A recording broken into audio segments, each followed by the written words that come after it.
ओम नमो भगवते वासुदेवाय। ओम बृहस्पति देवाय नमः। स्वागत है आपका हमारे चैनल पर।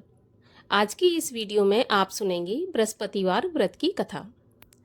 बृहस्पतिवार का व्रत करने से हमारे जीवन की दरिद्रता का नाश होता है। तो हमारे चैनल पर सभी प्रकार की व्रत कथाएं सुनाई जाती हैं। तो सभी व्रत कथाएं सुनने के लिए और हमसे जुड़े रहने के लिए आपको केवल हमारे चैनल को सब्सक्राइब करके बेल आइकन को प्रेस करना है और आज की कथा अच्छी लगे तो लाइक करना है और शेयर करना है। तो चलिए व्रत कथा शुरू करने से पहले हम व्रत की विधि जान लेते हैं। तो बृहस्पतिवार के व्रत में केले का पूजन किया जाता है। केले के पेड़ का पूजन करना चाहिए। कथा और पूजा के समय मन, कर्म और वचन से शुद्ध होकर मनोकामना पूर्ति के लिए बृहस्पति भगवान से प्रार्थना करनी चाहिए। मेरी इच्छाओं को बृहस्पति देव अवश्य पूरा करेंगे, ऐसा मन में विश्वास रखना चाहिए। दिन में एक ही समय भोजन करना चाहिए। पीले चने की दाल का भोजन करें, नमक का सेवन बिल्कुल ना करें। पीले वस्त्र पहनें, पीले फलों का प्रयोग करें, पीले चंदन से ही भगवान का पूजन करें, पीले पुष्प अर्पित करें, पीला ही भगवान को भोग लगाएं। इसके बाद प्रेम पूर्वक गुरु महाराज की कथा सुननी चाहिए। इस व्रत को करने से मन की सभी इच्छाएं पूर्ण होती हैं और बृहस्पति भगवान प्रसन्न होते हैं। धन, विद्या, पुत्र तथा मनोवांछित फल की प्राप्ति होती है।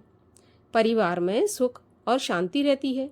इसीलिए यह व्रत सर्वश्रेष्ठ और अति फलदायक माना गया है। अब सुनते हैं बृहस्पतिवार व्रत की कथा। प्राचीन समय की बात है कि भारत में एक राजा राज्य करता था। वह बड़ा प्रतापी और दानी था। वह नित्य प्रति मंदिर में भगवत दर्शन करने जाता था। वह ब्राह्मण और गुरु की सेवा किया करता था।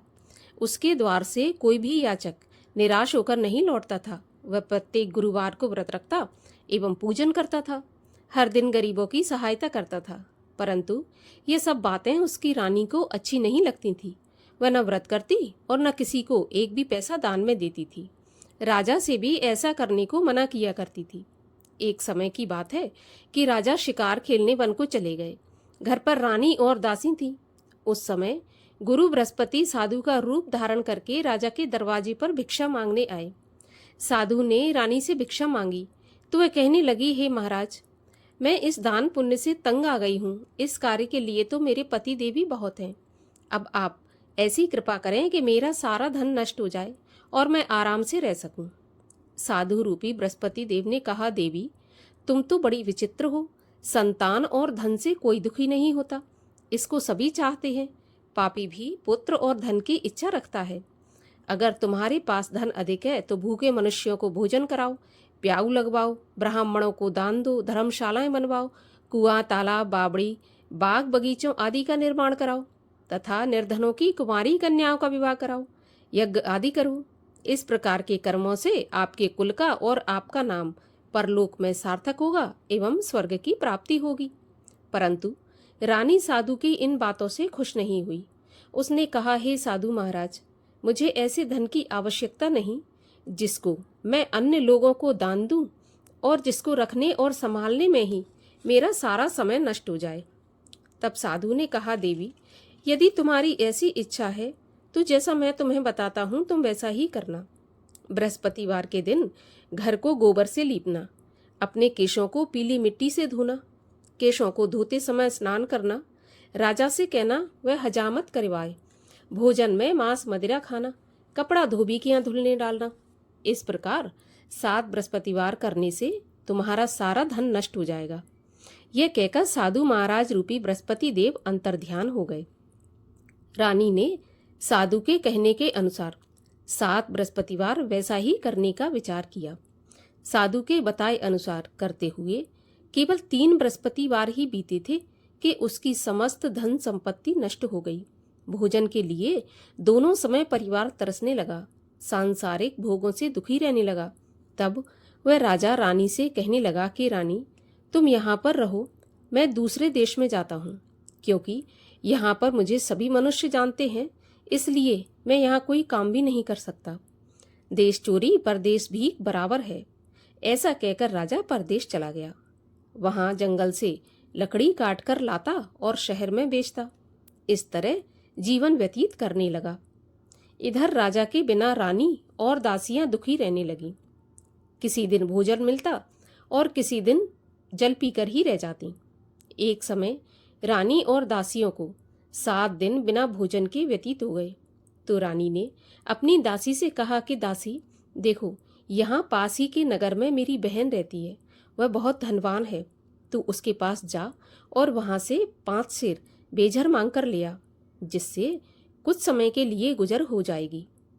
दासी रानी की बहन के पास गई। रानी की बहन उस समय पूजा कर रही थी। बृहस्पतिवार का दिन था।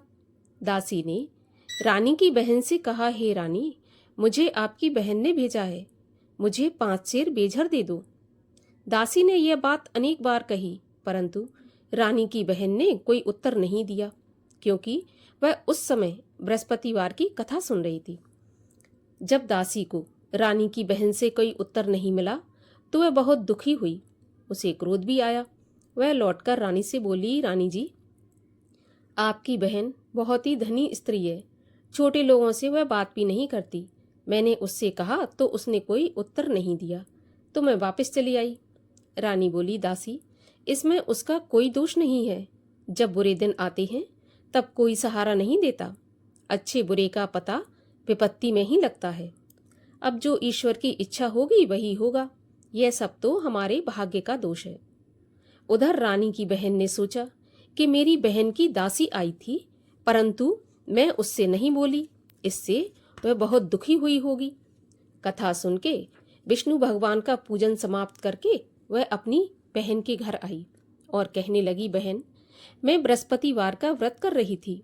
तुम्हारी दासी गई, परंतु जब तक कथा होती है तब तक ना उठते हैं और ना बोलते हैं, इसलिए मैं नहीं बोली। कहो दासी, क्यों गई थी? रानी बोली, बहन, हमारे घर में अनाज नहीं था। वैसे तुमसे कोई बात छुपी नहीं है, इस कारण मैंने दासी को तुम्हारे पास 5 सेर बेझर लेने के लिए भेजा था। रानी की बहन बोली, बहन देखो, बृहस्पति भगवान सबकी मनोकामना पूरी करते हैं। देखो, शायद तुम्हारे घर में अनाज रखा हो। यह सुनकर दासी घर के अंदर गई तो वहां उसे एक घड़ा बेझर का भरा मिल गया। उसे बड़ी हैरानी हुई, क्योंकि उसने एक एक बर्तन देख लिया था। उसने बाहर आकर रानी को बताया। दासी अपनी रानी से कहने लगी कि रानी जी, देखो, वैसे हमको जब अन्न नहीं मिलता तो हम रोज ही व्रत करते हैं। अगर इनसे व्रत की विधि और कथा पूछ ली जाए तो उसे हम भी किया करेंगे। दासी के कहने पर रानी ने अपनी बहन से बृहस्पतिवार व्रत के बारे में पूछा। उसकी बहन ने बताया, बृहस्पतिवार के व्रत में चने की दाल और मुनक्का से विष्णु भगवान का केले की जड़ में पूजन करें तथा दीपक जलाएं, पीला भोजन करें, कथा सुनें। इस प्रकार करने से गुरु भगवान प्रसन्न होते हैं, अन्न पुत्र धन देते हैं और सभी मनोकामना पूरी करते हैं। व्रत और पूजन की विधि बताकर रानी की बहन अपने घर लौट गई। रानी और दासी ने निश्चय किया कि बृहस्पति भगवान का पूजन अवश्य करेंगे। 7 रोज बाद जब बृहस्पतिवार आया तो उन्होंने व्रत रखा। घुड़साल में जाकर चना और गुड़ बीन लाई तथा उसकी दाल से केले की जड़ तथा विष्णु भगवान का पूजन किया। अब भोजन पीला कहाँ से आए? दोनों बड़ी दुखी हुई, परंतु उन्होंने व्रत किया था, इस कारण बृहस्पति भगवान प्रसन्न थे। एक साधारण व्यक्ति के रूप में वे 2 थालों में सुंदर पीला भोजन लेकर आए और दासी को देकर बोले, हे दासी, यह भोजन तुम्हारे और रानी के लिए है, तुम दोनों करना। दासी भोजन पाकर बड़ी प्रसन्न हुई और रानी से बोली, रानी जी, भोजन कर लो। रानी को भोजन आने के बारे में कुछ पता नहीं था, इसलिए वह दासी से बोली, जा तू ही भोजन कर, क्योंकि तू हमारी व्यर्थ में हंसी उड़ाती है। दासी बोली, एक व्यक्ति भोजन दे गया है। तब रानी कहने लगी, वह भोजन तेरे लिए ही दे गया होगा, तो तू ही भोजन कर। दासी ने कहा, वह व्यक्ति हम दोनों के लिए 2 थालों में भोजन दे के गया है, इसलिए मैं और आप दोनों ही साथ साथ भोजन करेंगे। दोनों ने गुरु भगवान को नमस्कार करके भोजन प्रारंभ किया। उसके बाद से वे प्रत्येक बृहस्पतिवार को गुरु भगवान का व्रत और पूजन करने लगी। बृहस्पति भगवान की कृपा से उनके पास धन हो गया, परंतु रानी फिर पहले की तरह आलस करने लगी। तब दासी बोली, देखो रानी, तुम पहले भी इस प्रकार आलस करती थी, तुम्हें धन के रखने में कष्ट होता था, इस कारण सभी धन नष्ट हो गया। अब गुरु भगवान की कृपा से धन मिला है तो फिर तुम्हें आलस होता है। बड़ी मुसीबतों के बाद हमने यह धन पाया है, इसलिए हमें दान पुण्य करना चाहिए। भूखे मनुष्यों को भोजन कराओ, प्याऊ लगवाओ, ब्राह्मणों को दान दो, कुआं तालाब बावड़ी आदि का निर्माण करवाओ, मंदिर पाठशाला बनवाकर दान दो, कुंवारी कन्याओं का विवाह करवाओ, धन को शुभ कार्यों में खर्च करो, जिससे तुम्हारे कुल का यश बढ़े तथा स्वर्ग प्राप्त हो और पितृ प्रसन्न हो। दासी की बात मानकर रानी ने इसी प्रकार के कर्म करने प्रारंभ किए। अब तो रानी का काफी यश फैलने लगा। एक दिन रानी और दासी आपस में विचार करने लगी कि न जाने राजा किस दशा में होंगे, उनकी कोई खोज खबर नहीं है। गुरु भगवान से उन्होंने प्रार्थना की और भगवान ने रात्रि में राजा को स्वप्न में कहा कि हे राजा, उठ, तेरी रानी तुझको याद करती है, अब अपने देश को लौट जा। राजा प्रातःकाल उठा। वह विचार करने लगा कि स्त्री जाति खाने और पहनने की ही साथी होती है, परंतु भगवान की आज्ञा मानकर वह अपने नगर को चलने के लिए तैयार हुआ। जब राजा परदेश गया था तो परदेश में बहुत दुखी रहने लगा। प्रतिदिन जंगल से लकड़ी बीनकर लाता, उसे शहर में बेचकर अपने दुखी जीवन को बड़ी कठिनता से व्यतीत करता था। एक दिन राजा दुखी होकर अपनी पुरानी बातों को याद करके रोने लगा। उस जंगल में बृहस्पति देव एक साधु का रूप धारण करके आए और राजा के पास आकर बोले, लकड़हारे, तुम इस सुनसान जंगल में किस चिंता में बैठे हो, मुझे बताओ।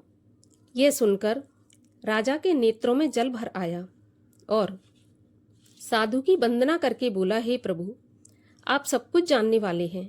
इतना कहकर राजा ने साधु को अपनी संपूर्ण कहानी सुना दी। अब महात्मा तो दयालु होते हैं। वे राजा से बोले, राजा, तुम्हारी पत्नी ने बृहस्पति देव के प्रति अपराध किया था, जिसके कारण तुम्हारी यह दशा हुई। अब तुम किसी प्रकार की चिंता मत करो, भगवान तुम्हें पहले से अधिक धन देंगे। देखो, तुम्हारी पत्नी ने बृहस्पतिवार का व्रत प्रारंभ कर दिया है।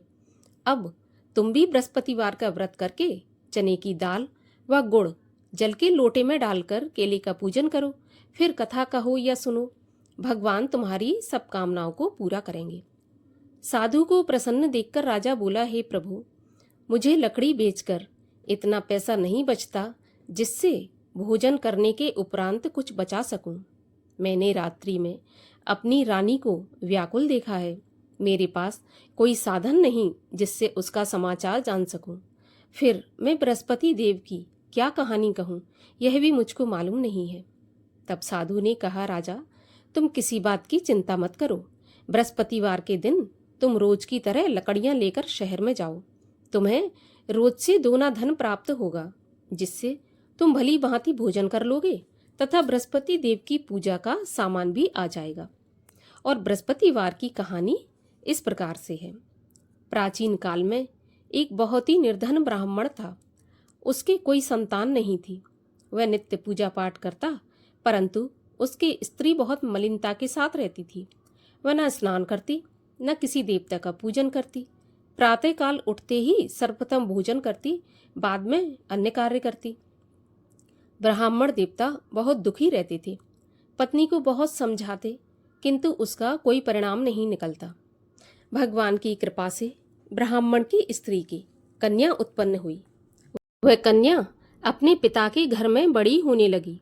वह बालिका प्रातः स्नान करके भगवान विष्णु का जप करती, बृहस्पतिवार का व्रत भी करने लगी। पूजा पाठ समाप्त करके स्कूल जाती तो अपनी मुट्ठी में जौ भर के ले जाती और पाठशाला के मार्ग में डालती जाती। वही जौ सोने के हो जाते तो लौटते समय उनको बीनकर घर ले आती। एक दिन वह बालिका सूप में उन सोने के जौ को फटककर साफ कर रही थी। तभी उसकी माँ ने देख लिया और कहा, बेटी, सोने के जौ को फटकने के लिए सोने का सूप होना चाहिए। दूसरे दिन बृहस्पतिवार था। इस कन्या ने व्रत रखा और बृहस्पति देव से प्रार्थना करके कहा कि हे प्रभु, यदि मैंने सच्चे मन से आपकी पूजा की हो तो मुझे सोने का सूप दे दो। बृहस्पति देव ने उसकी प्रार्थना स्वीकार कर ली। रोजाना की तरह वह कन्या जौ फैलाती हुई स्कूल चली गई। स्कूल से लौटकर जब वह जौ बीन रही थी तो बृहस्पति देव की कृपा से उसे सोने का सूप मिला। उसे वह घर ले आई और उसमें जौ साफ करने लगी, परंतु उसकी माँ का वही ढंग रहा। एक दिन की बात है, वह कन्या सोने के सूप में जौ साफ कर रही थी। उस समय उस नगर का राजकुमार वहां से होकर निकला। इस कन्या के रूप और कार्य को देखकर उस कन्या पर मोहित हो गया। राजमहल आकर भोजन तथा जल त्याग कर उदास होकर लेट गया। राजा को जब राजकुमार द्वारा अन्न जल त्यागने का समाचार ज्ञात हुआ तो अपने मंत्रियों के साथ वह अपने पुत्र के पास गए और बोले, हे बेटा, तुम्हें किस बात का कष्ट है? किसी ने अपमान किया है अथवा कोई और कारण हो सो मुझे बताओ, मैं वही करूंगा जिससे तुम्हें प्रसन्नता हो। राजकुमार ने अपने पिता की बातें सुनी तो वह बोला, मुझे आपकी कृपा से किसी बात का दुख नहीं है। किसी ने मेरा अपमान नहीं किया, परंतु मैं उस लड़की के साथ विवाह करना चाहता हूँ जो सोने के सूप में जौ साफ कर रही थी। यह सुनकर राजा आश्चर्य में पड़ गया और बोला, हे बेटा, इस तरह की कन्या का पता तुम ही लगाओ, मैं उसके साथ तुम्हारा विवाह अवश्य करवा दूंगा। राजकुमार ने राजा को उस लड़की के घर का पता बताया। तब मंत्री उस लड़की के घर गया और राजा का आदेश ब्राह्मण को सुनाया। कुछ ही दिन बाद ब्राह्मण की कन्या का विवाह राजकुमार के साथ संपन्न हो गया। कन्या के घर से जाते ही अब उस ब्राह्मण देवता के घर में पहले की तरह गरीबी का निवास हो गया। अब भोजन के लिए भी अन्न बड़ी मुश्किल से मिलता था। एक दिन दुखी होकर ब्राह्मण देवता अपनी पुत्री से मिलने गए। बेटी ने पिता की दुखी अवस्था को देखा और अपनी माँ का समाचार पूछा। तब ब्राह्मण ने सभी हाल कह दिया। कन्या ने बहुत सा धन देकर अपने पिता को विदा कर दिया। इस तरह ब्राह्मण का कुछ समय सुखपूर्वक व्यतीत हो गया। लेकिन कुछ दिन बाद फिर वही हाल हो गया। ब्राह्मण फिर अपनी कन्या के यहाँ आया और सभी हाल बताया तो पुत्री बोली, पिताजी, आप माताजी को यहाँ लेवा लाओ, मैं उन्हें विधि बता दूंगी जिससे गरीबी दूर हो जाए। ब्राह्मण देवता अपनी स्त्री को साथ लेकर राजमहल अपनी पुत्री के पास पहुंचे तो पुत्री अपनी माँ को समझाने लगी कि माँ, तुम प्रातःकाल उठकर प्रथम स्नान आदि करके विष्णु भगवान का पूजन करो तो सब दरिद्रता दूर हो जाएगी। परंतु उसकी माँ ने उसकी एक भी बात नहीं मानी और प्रातःकाल उठकर अपनी पुत्री का बचा जूठन खा लिया। एक दिन उसकी पुत्री को बहुत गुस्सा आया। उसने एक रात को कोठरी से सारा सामान निकाल दिया और अपनी माँ को उसमें बंद कर दिया। सुबह उसमें से उसे निकाला तथा स्नान आदि करा के पूजा पाठ करवाया तो उसकी माँ की बुद्धि ठीक हो गई। इसके बाद वह नियम से पूजा पाठ करती और प्रत्येक बृहस्पतिवार को व्रत रखने लगी। इस व्रत के प्रभाव से उसकी माँ भी बहुत धनवान तथा पुत्रवती हो गई और बृहस्पति देवता के प्रभाव से स्वर्गलोक को गई। वह ब्राह्मण भी सुखपूर्वक इस लोक का सुख भोग कर स्वर्ग को प्राप्त हुआ। इस तरह कहानी कहकर वह साधु महाराज वहां से अंतर्ध्यान हो गए। धीरे धीरे समय व्यतीत होने पर फिर बृहस्पतिवार का दिन आया। राजा जंगल से लकड़ी काटकर किसी शहर में बेचने गया। उसे उस दिन और दिनों से अधिक धन मिला तो राजा ने चना गुड़ आदि लाकर बृहस्पतिवार का व्रत किया। उस दिन से उसके सभी कलेश दूर हुए। परंतु जब अगला गुरुवार आया तो वह बृहस्पतिवार का व्रत करना भूल गया। इस कारण बृहस्पति भगवान नाराज हो गए। उस दिन उस नगर के राजा ने विशाल यज्ञ का आयोजन किया तथा अपने समस्त राज्य में घोषणा करवा दी कि कोई भी मनुष्य अपने घर में भोजन न बनाए, आग भी न जलाए। समस्त जनता मेरे यहाँ भोजन करने आए और इस आज्ञा को जो नहीं मानेगा उसको फांसी की सजा दी जाएगी। राजा की आज्ञा अनुसार राज्य के सभी वासी राजा के भोज में शामिल हुए। लेकिन लकड़हारा कुछ देर से पहुंचा, इसलिए राजा उसको अपने साथ महल में ले गए। जब राजा लकड़हारे को भोजन करा रहे थे तो रानी की दृष्टि उस खूंटी पर पड़ी जिस पर उसका हार लटका हुआ था। उसे हार खूंटी पर लटका दिखाई नहीं दिया तो रानी ने सोचा कि मेरा हार इस लकड़हारे ने चुरा लिया है। और उसी समय सैनिक बुलवाकर उसको जेल में डलवा दिया। जब लकड़हारा जेल खाने में गया तो बहुत दुखी होकर विचार करने लगा कि न जाने कौन से पूर्व जन्म के कर्म से मुझे यह दुख प्राप्त हुआ है, और उसी साधु को याद करने लगा जो जंगल में मिला था। तत्काल बृहस्पति देव साधु के रूप में प्रकट हो गए और उसकी दशा को देखकर कहने लगे, अरे मूर्ख, तूने बृहस्पति देवता की कथा नहीं की, इसी कारण तुझे दुख प्राप्त हुआ है। अब चिंता मत कर, बृहस्पतिवार के दिन जेल खाने के दरवाजे पर 4 पैसे पड़े मिलेंगे, उनसे तू बृहस्पति देव की पूजा करना तो तेरे सभी कष्ट दूर हो जाएंगे। अगले बृहस्पतिवार उसे जेल के द्वार पर 4 पैसे मिले।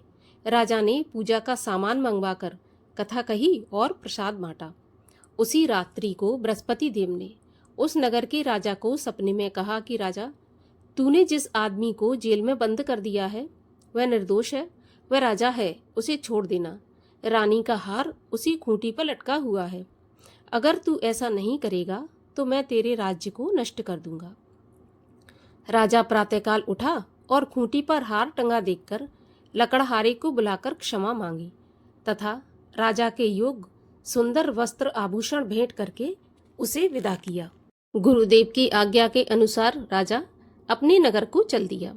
राजा जब नगर के निकट पहुंचा तो उसे बड़ा आश्चर्य हुआ। नगर में पहले से अधिक बाग, तालाब, कुएं तथा बहुत सी धर्मशालाएं, मंदिर आदि बने हुए थे। राजा ने पूछा, यह किसका बाग और धर्मशाला है? तब नगर के सब लोग कहने लगे, यह सब रानी और दासी के द्वारा बनवाए गए हैं। राजा को आश्चर्य हुआ और गुस्सा भी आया। जब रानी ने खबर सुनी कि राजा आ रहे हैं तो उसने अपनी दासी से कहा कि दासी, देख, राजा हमको कितनी बुरी हालत में छोड़ गए थे। हमारी ऐसी हालत देखकर वह लौट न जाए, इसलिए तू दरवाजे पर खड़ी हो जा। रानी की आज्ञा के अनुसार दासी दरवाजे पर खड़ी हो गई और राजा आए तो उन्हें अपने साथ महल में लिवा लाई। तब राजा ने क्रोध करके अपनी तलवार निकाली और पूछने लगा, बताओ, यह धन तुम्हें कैसे प्राप्त हुआ है? तब रानी ने बताया, हमें यह धन बृहस्पति देव के व्रत के प्रभाव से प्राप्त हुआ है। अब तो राजा ने निश्चय किया कि 7 रोज बाद तो सभी बृहस्पति देव का पूजन करते हैं, परंतु मैं रोजाना दिन में 3 बार कथा कहा करूँगा तथा रोज व्रत किया करूँगा। अब हर समय राजा के दुपट्टे में चने की दाल बंधी रहती तथा दिन में 3 बार कथा कहता। एक रोज राजा ने विचार किया कि चलो अपनी बहन के यहाँ हो आऊं। इस तरह निश्चय कर राजा घोड़े पर सवार हो अपनी बहन के यहाँ चल दिया। मार्ग में उसने देखा कि कुछ आदमी एक मुर्दे को लिए जा रहे हैं। उन्हें रोककर राजा कहने लगा, अरे भाइयों, मेरी बृहस्पति देव की कथा सुन लो। वे बोले, लो, हमारा तो आदमी मर गया, इसको अपनी कथा की पड़ी है। परंतु कुछ आदमी बोले, अच्छा कहो, हम तुम्हारी कथा भी सुनेंगे। राजा ने दाल निकाली और कथा कहनी शुरू कर दी। जब कथा आधी हुई थी तो मुर्दा हिलने लगा और जब कथा समाप्त हुई तो राम राम करके वह मुर्दा खड़ा हो गया। राजा आगे बढ़ा। चलते चलते उसे शाम हो गई। आगे मार्ग में उसे एक किसान खेत में हल चलाता मिला। राजा उससे बोला, अरे भैया, तुम मेरी बृहस्पतिवार की कथा सुन लो। किसान बोला, जब तक मैं तेरी कथा सुनूंगा तब तक 4 हरैया जोत लूंगा। जा अपनी कथा किसी और को सुनाना। राजा आगे चलने लगा। राजा के हटते ही बैल पछाड़ खाकर गिर गए और किसान के पेट में बहुत जोर से दर्द होने लगा। उसी समय किसान की पत्नी रोटी लेकर आई। उसने जब यह देखा तो अपने पुत्र से सब हाल पूछा और बेटे ने सभी हाल बता दिया। तो दौड़ी दौड़ी उस घुड़सवार के पास गई और उससे बोली, मैं तेरी कथा सुनूंगी, तू अपनी कथा मेरे खेत पे चलकर ही कहना। राजा ने लौटकर बुढ़िया के खेत पे जाकर कथा कही, जिसके सुनते ही बैल खड़े हो गए और किसान के पेट का दर्द भी बंद हो गया। राजा अपनी बहन के घर पहुंच गया। बहन ने भाई की खूब मेहमानी की। दूसरे दिन प्रातःकाल राजा जगा तो वह देखने लगा कि सब लोग भोजन कर रहे हैं। राजा ने अपनी बहन से पूछा, ऐसा कोई मनुष्य है जिसने भोजन नहीं किया हो, जो मेरी बृहस्पतिवार की कथा सुन ले? तो बहन बोली, भैया, यह देश ऐसा ही है, पहले यहाँ के लोग भोजन करते हैं, बाद में कोई और काम करते हैं। अगर पड़ोस में कोई हो तो मैं देख आती हूँ। ऐसा कहकर बहन देखने चली गई, परंतु उसे कोई ऐसा व्यक्ति नहीं मिला जिसने भोजन नहीं किया हो। वह एक कुम्हार के घर गई जिसका लड़का बीमार था। उसे मालूम पड़ा कि उसके यहाँ 3 दिन से किसी ने खाना नहीं खाया। रानी ने अपने भाई की कथा सुनने के लिए कुम्हार से कहा और वह तैयार हो गया। राजा ने कुम्हार के घर जाकर बृहस्पतिवार की कथा कही, जिसको सुनकर उसका लड़का ठीक हो गया। अब तो राजा की प्रशंसा होने लगी। एक दिन राजा ने अपनी बहन से कहा, बहन, मैं अपने घर को जाऊंगा, तुम भी तैयार हो जाओ। राजा की बहन ने अपनी सास से अपने भाई के साथ जाने की आज्ञा मांगी तो सास बोली, चली जा, परंतु अपने लड़कों को मत ले जाना, क्योंकि तेरे भाई के तो कोई संतान नहीं होती। बहन ने अपने भैया से कहा कि भैया, मैं तो चलूंगी पर कोई बालक नहीं जाएगा। राजा बोला, जब कोई बालक नहीं चलेगा तो तुम क्या करोगी? बड़े दुखी मन से राजा अपने नगर को लौट आया। राजा ने अपनी रानी से कहा, हम निर्वंशी राजा हैं, हमारा मुंह देखने का भी धर्म नहीं है। और बिना भोजन किए वह शैया पर लेट गया। रानी बोली, हे प्रभु, बृहस्पति देव ने हमें सब कुछ दिया है, वे हमें संतान अवश्य देंगे। उसी रात को बृहस्पति देव ने राजा को सपने में कहा, हे राजा, उठ, सभी सोच त्याग दे, तेरी रानी गर्भवती है। राजा को यह जानकर बड़ी खुशी हुई। 9वें महीने रानी के गर्भ से एक सुंदर पुत्र पैदा हुआ। तब राजा बोला, हे रानी, स्त्री बिना भोजन के रह सकती है, परंतु बिना कहे नहीं रह सकती। जब मेरी बहन आए तो तुम उससे कुछ कहना मत। रानी ने सुनकर हाँ कर दी।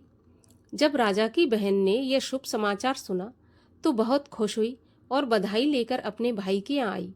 तभी रानी ने कहा, घोड़ा चढ़ाकर नहीं आई, गधा चढ़ी आई। बहन बोली, भैया, अगर मैं इस प्रकार न कहती तो तुम्हें औलाद कैसे मिलती?